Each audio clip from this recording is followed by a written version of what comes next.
गजेन्द्र स्तुति शुणी हरि गजकुंभीर पाशे मिली दुहिंकी करिले उद्धार चरित तृतीय अध्याय।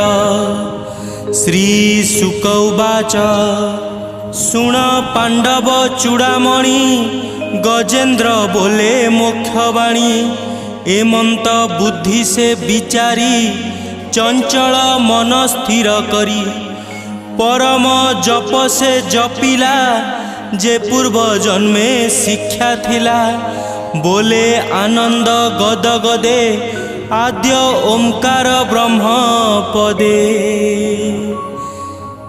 गजेन्द्र उवाच